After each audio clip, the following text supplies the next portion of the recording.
Moonlight and Dinosaurs. Chapter 1. A most unlikely partnership. The familiar grinding of the TARDIS materializing filled the air, accompanied by its gentle blue light.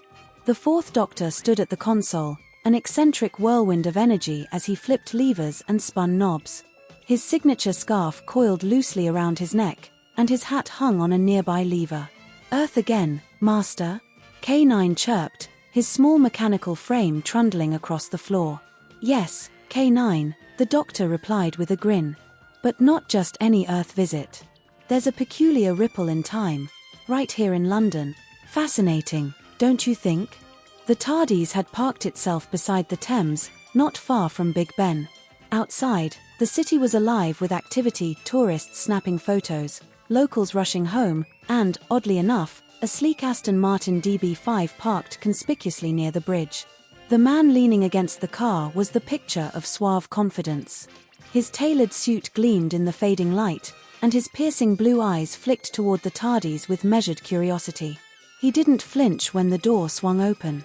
"Doctor, I presume," the man asked in a voice so smooth it could charm a snake. "And who might you be?" the Doctor replied, tipping his floppy hat. "Bond. James Bond."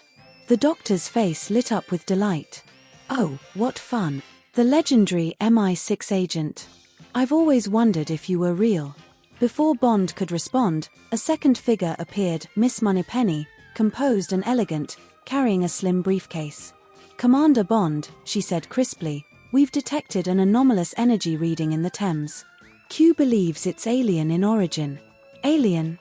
Well, Bond said, turning to the Doctor. "I imagine this is more your department." "Possibly," the Doctor replied, stroking his chin. "Shall we investigate?" Before they could leave, a voice called from the TARDIS. "Doctor, you're not going without me." Sarah Jane Smith emerged, her journal and camera in hand. She stopped in her tracks, her eyes widening as she spotted Bond. "Who's this?" she asked. "Ah, Sarah Jane, meet James Bond." "James, this is Sarah Jane Smith, the best journalist in the galaxy." Bond offered a charming smile. "Pleasure, Miss Smith." Sarah Jane gave him a skeptical look. "Charmed, I'm sure." With introductions complete, the unlikely team boarded an MI6 boat, heading toward the source of the disturbance. Chapter 2. A Temporal Conundrum. The MI6 boat glided silently through the Thames, its sleek design cutting through the water. The skyline of London loomed overhead, but the group's attention was fixed on the strange energy readings on a monitor. "Doctor," Sarah Jane said, leaning over his shoulder, "what exactly are we dealing with here?" The Doctor held up his sonic screwdriver, which was emitting a soft whir. "Oh, something quite out of the ordinary, I'd say. There's a faint trace of oh, how delightful.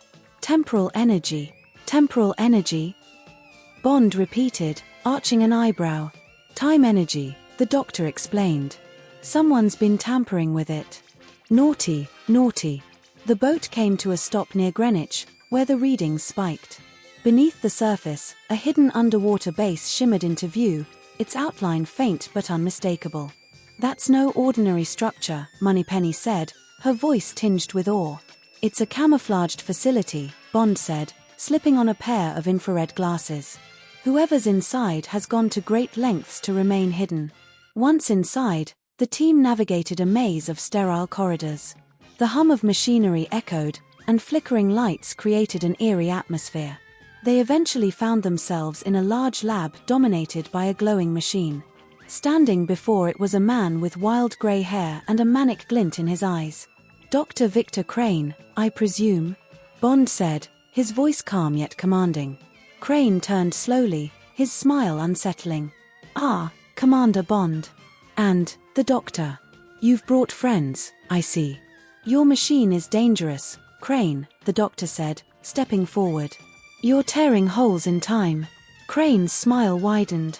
"I'm creating a utopia, Doctor.